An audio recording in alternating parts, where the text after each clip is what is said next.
Can you confirm that Keith Schembri and members of the family Aliyev have accounts with Pilatus Bank? What's important in that to realize is any individual, be it the people that you named or be it anybody out that might want ever to come to Pilatus Bank to conduct banking business with us.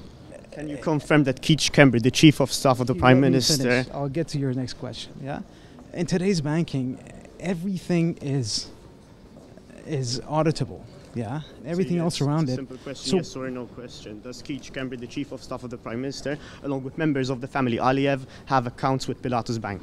So, very simple question. Absolutely. And the simple answer to that, again, is I can't comment on any of the clients that Pilatus Bank might or may not have, but what I'm going to tell you you can't comment on non-clients, so you're not denying that they're clients at all. We can't comment. Yes, but if they're not clients, you can. Can you explain why the bank was investigated by the Financial Intelligence Analysis Unit last year?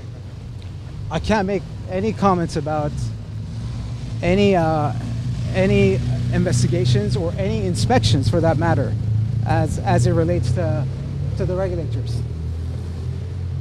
Thank you, guys. Just a second, because you didn't answer my question. But if he's not a client, you can just deny it. That's the thing. You cannot say anything. You cannot give out information on clients. But if he's not a client, you can just say no. You don't go to any bank and ask them who their clients are. That's inappropriate. Well, you have to say that the FIU, to reports that the FIU were looking into the Pilatus Bank itself.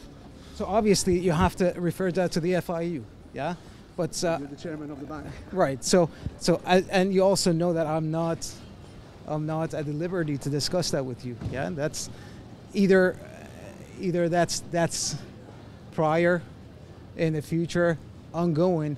No inspections, can be publicized and cannot be disclosed to the public, But I really appreciate your long wait today, Thank you so very much.